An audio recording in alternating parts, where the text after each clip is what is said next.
Hallo zusammen, herzlich willkommen, boas-vindas a mais um vídeo aqui do canal Clube de Alemão. Na aula de hoje, que já é a quarta do nosso curso, as declinações do alemão, eu vou ensinar para vocês o acusativo. Eu vou explicar o que é o acusativo, quando utilizar, quais são as preposições do acusativo. A aula está super completa, então lembre-se de já deixar a sua curtida, também de se inscrever no canal, ativando o sininho para não perder nenhuma aula que eu posto. Sem mais delongas, vamos começar.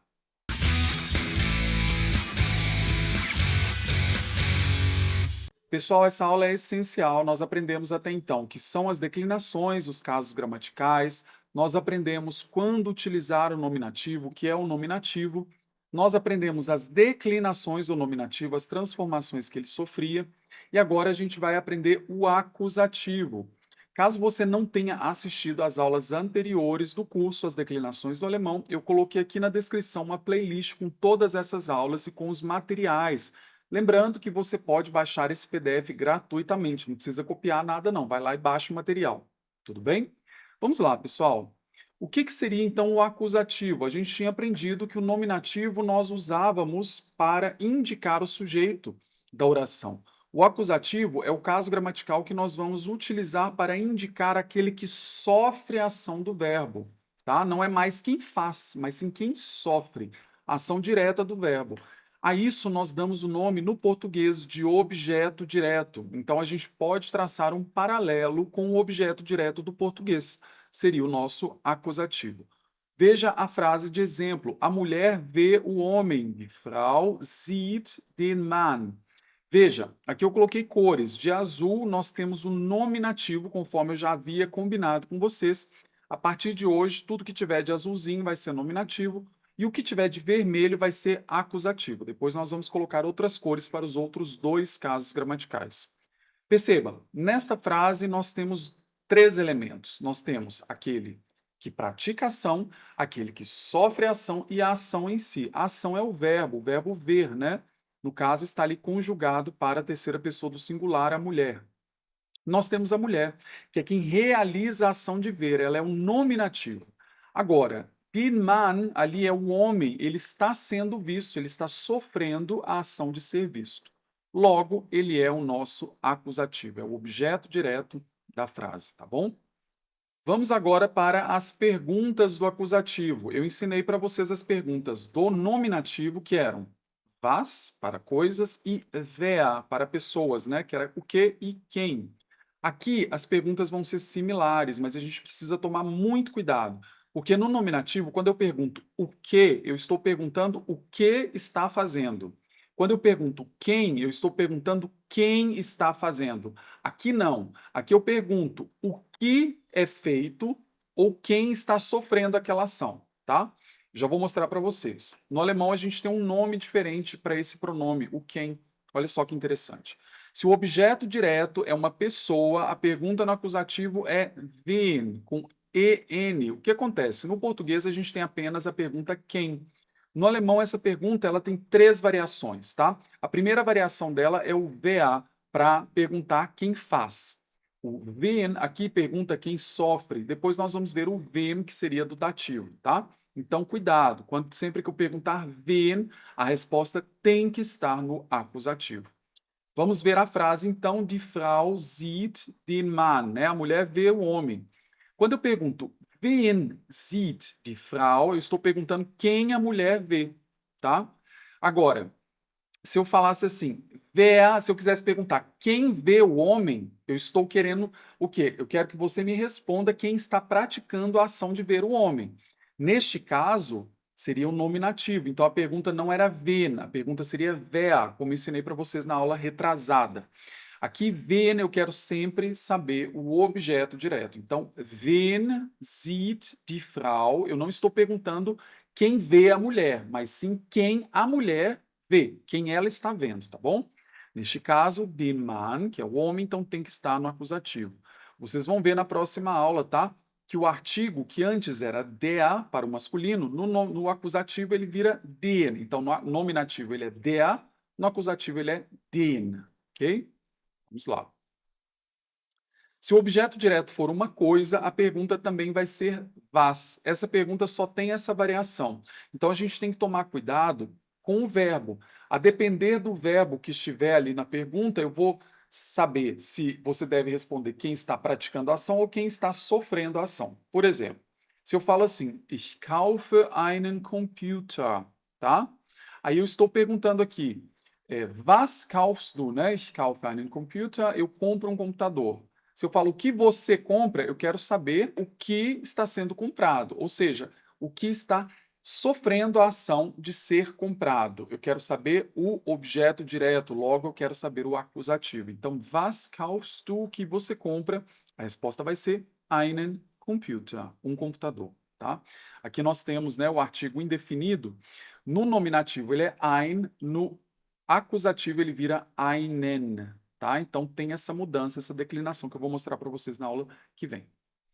Então vamos lá para a parte mais interessante, que seria quando é que nós vamos utilizar o acusativo, tá? Então existem algumas circunstâncias em que nós vamos ter que usar o acusativo e a mais clássica delas é como objeto direto. Tá? Nós aprendemos no português, na escola, que o objeto direto seria aquele objeto que não tem preposição. Existem verbos que são regidos por preposição. Então, entre o objeto e o verbo existe uma ponte, que é a preposição. E a gente aprende no português que quando não há preposição, o objeto ele é direto. E quando há preposição, ele é um objeto indireto. Só que no alemão a gente não pode levar isso muito ao pé da letra. Por quê? Existem preposições que nós vamos usar com o acusativo, e são muitas. Então a gente não pode partir do pressuposto que não haverá acusativo regido por preposição. Sempre vai ter, tá? Então a gente tem que entender que uma das circunstâncias em que nós vamos utilizar o acusativo é como objeto direto, como eu expliquei até então, desde o início da aula. Por exemplo, quando eu digo eu compro uma maçã, ich kaufe einen Apfel. Veja, quem é que está sofrendo a ação de ser comprada? É a maçã. Então ela vai ser o quê? O meu objeto direto, logo tem que estar no acusativo. Aqui eu tenho er liest das Buch. Ele leu o livro. Quem é que está sofrendo a ação do verbo? Qual é a ação do verbo? É a ação de ler, né? De ser lido. Quem é que está sendo lido? É o livro, então ele é objeto direto e ele vai estar no acusativo em alemão. Ok? Outra circunstância seria com expressões de tempo sem preposição. Aí que tá. Quando eu explico essa parte para os alunos, eles ficam um pouco confusos. Por quê? Porque quer dizer então que eu falei para vocês que quais são os elementos de uma frase, quais são os tipos de palavras que vão sofrer declinação. Não são os artigos, os pronomes, os substantivos e os adjetivos? Pois é. Expressões de tempo são tipos de palavras que a gente chama ou de advérbio ou de adjunto adverbial. É outro tipo que não entra nessa categoria daqueles que declinam. Porém, sempre que eu tenho, por exemplo, um adjunto adverbial, que seria um modificador para o verbo, tá, gente? Não precisa preocupar com isso agora, não. Ele é composto por várias palavras. E essas palavras, se eu for analisar uma a uma, pode ser que seja um pronome, pode ser que seja um artigo, que tenha ali um substantivo, um adjetivo, tá? E é o que acontece aqui. A palavra, na verdade, o adjunto, ele é composto por várias palavras que podem declinar. E o que acontece? Quando eu tenho expressões de tempo e elas não vêm com preposição, por padrão, elas vão estar declinadas no acusativo. Na aula que vem, eu vou explicar para vocês como transformar, como fazer a declinação, quais são as terminações do acusativo, tá? Só que o que acontece? Por que a gente não precisa quebrar tanto a cabeça com essas expressões de tempo? Porque nós já aprendemos essas expressões prontas. Dificilmente você vai utilizar essas expressões de outra maneira que não seja no acusativo. Então, na hora que você lerem um texto ou aprenderem uma aula comigo, a expressão já vem prontinha lá, basta que você memorize. Mas é interessante que você saiba que sempre que eu tenho uma expressão de tempo, ela não tem preposição, então quer dizer que ela deve estar no acusativo. Por exemplo, eu treino todo dia. Ich trainiere jeden Tag. Veja, esse todo aqui, olha, esse EN, só para adiantar para vocês, é a marca do acusativo para o masculino, tá? Tag é uma palavra masculina e aqui seria o todo tem que concordar com o substantivo masculino. E esse EN aqui seria justamente essa concordância. Só que o que que acontece? Desde o primeiro dia de aula, quando você aprende a expressão jeden Tag, você já aprende ela no acusativo. Então você não tem que ficar pensando em declinar essas expressões, porque elas sempre vão estar no acusativo, tá? Outro exemplo aqui, ele vai semana que vem. Er fährt nächste Woche. Aqui também nós temos, né, duas palavras que compõem um adjunto adverbial, que é uma expressão de tempo aqui no caso, né? Adjunto adverbial de tempo. E aqui esse é de escola do next está concordando com a palavra Woche, que é uma palavra feminina. Seria a marca do feminino para o acusativo. A gente vai ver na próxima aula. Eu trouxe alguns outros exemplos, tá, para vocês. Por exemplo, toda manhã, jeden Morgen. Neste sábado, diesen Samstag, tá? Olha o EN aqui. Por quê? Porque toda palavra que termina com Tag é masculina. Todos os dias da semana no alemão, a exceção de quarta-feira, né? Terminam com Tag. Quarta-feira é Mittwoch, não tem Tag. Todos os dias da semana são masculinos. Até mesmo a quarta-feira, Mittwoch, também é masculino, tá? Então, sempre que eu tiver, por exemplo, neste, aquele, alguma coisa assim, e for uma expressão de tempo, vai estar declinado no acusativo, tá?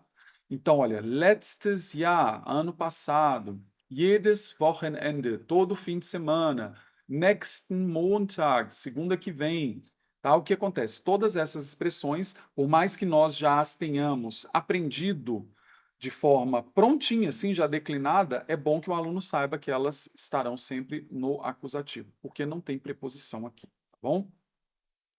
Outro uso que vai um pouco contra aquela regra, né, do objeto direto é que eu utilizo o acusativo com preposições que exigem o acusativo. No alemão, nós temos preposições para casos, ou seja, há casos gramaticais que têm preposições exclusivas. No acusativo, essas preposições que eu citei aí são exclusivas. Então, durch, que significa através, für, que pode ser para ou por, gegen, que é contra, ohne, que é sem, e que significa em torno de, ao redor de, tá? São preposições que obrigam o uso do acusativo. Vamos ver exemplos. Por exemplo, quando eu digo nós vamos através do parque, tá? Através é durch, então eu sei que essa parte aqui vai estar no acusativo. Então, wir gehen durch den Park, ok? Depois, este presente é para minha mãe. Eu estou usando ali o für, que é o para. Dieses Geschenk ist für meine Mutter. Então, tudo que vem depois do für ali precisa estar no acusativo. Atenção, vocês estão vendo aqui que o azulzinho é o nominativo e o vermelhinho é o acusativo, tá bom? Ele é contra a nova regra. Então, gegen seria contra, é uma preposição exclusiva para o acusativo, então é ist gegen die neue Regel. Isso vai ficar mais claro, gente, quando a gente for aprender as declinações do acusativo, que são as mudanças nas terminações das palavras, tá? Aí vocês vão poder voltar a essa aula de cá, dessa aula de hoje, e vão poder ver as terminações, principalmente esse EN aqui, tá? Então vamos lá. Ela sai sem o guarda-chuva dela. Sie geht ohne, obriga já o uso do acusativo, ihren Regenschirm aus, tá? Esse aus aqui, gente, faz parte do verbo ausgehen. Esse é um verbo separável, é uma coisa só. Ele não está em vermelho porque ele não é, no caso, o acusativo. Ele é um pedaço do verbo. Só que é um pedaço desses verbos do alemão que são verbos separáveis, que tem um prefixozinho que na hora de conjugar, a gente coloca esse prefixo, vai para o fim da oração, tá?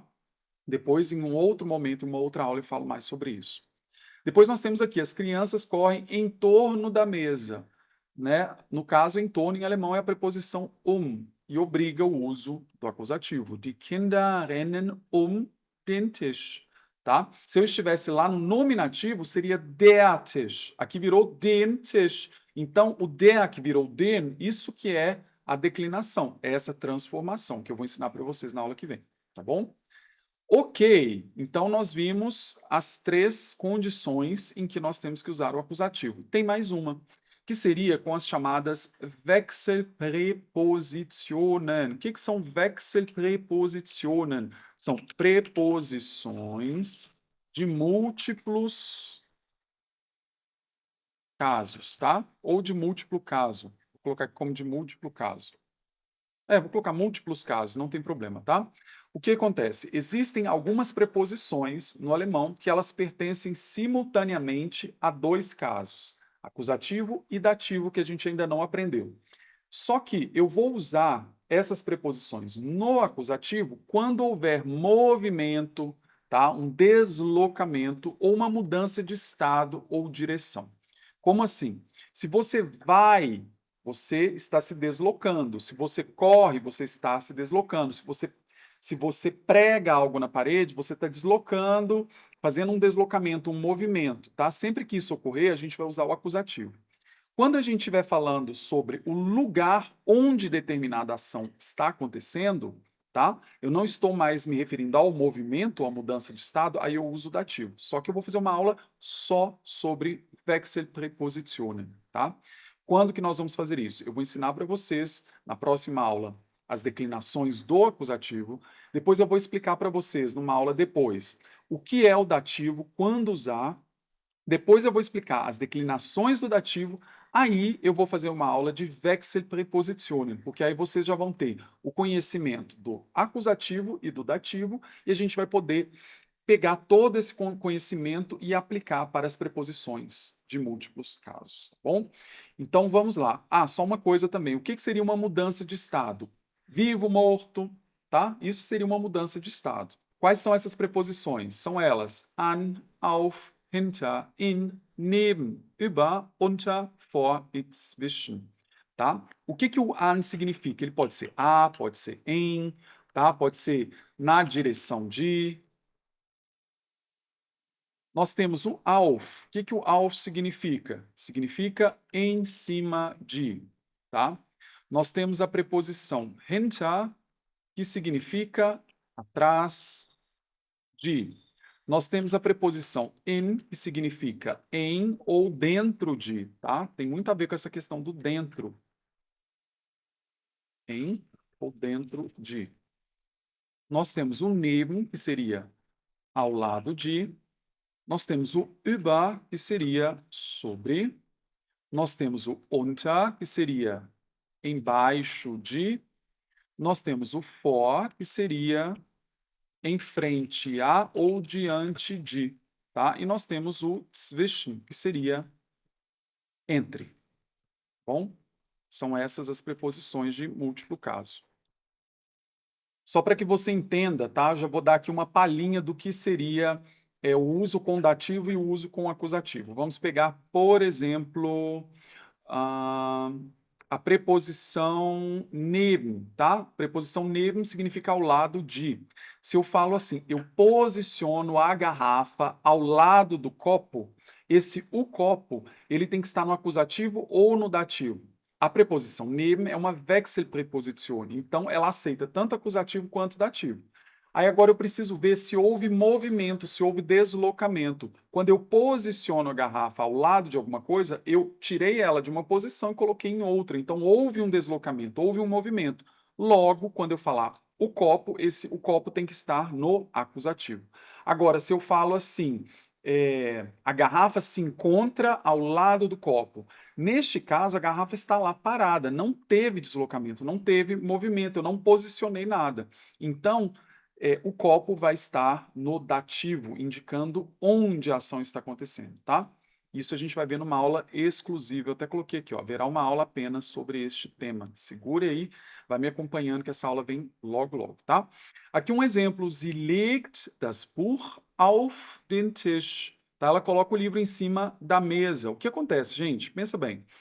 Quando eu uso o verbo colocar, né, esse legen, eu estou fazendo um movimento, eu tiro de um lugar e coloco em outro. Então, eu desloco aquele objeto, eu faço um movimento.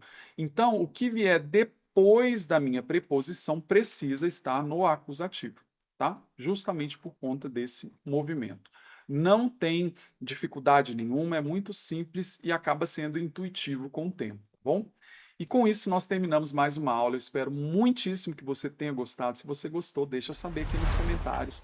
E também lembre-se de curtir esse vídeo, se inscreva no canal ativando o sininho e baixe o material aqui em PDF, hein, gente? Gratuito, tá aqui na descrição. Tem um link para o PDF. E eu vejo vocês na próxima aula. Até lá. Tschüss!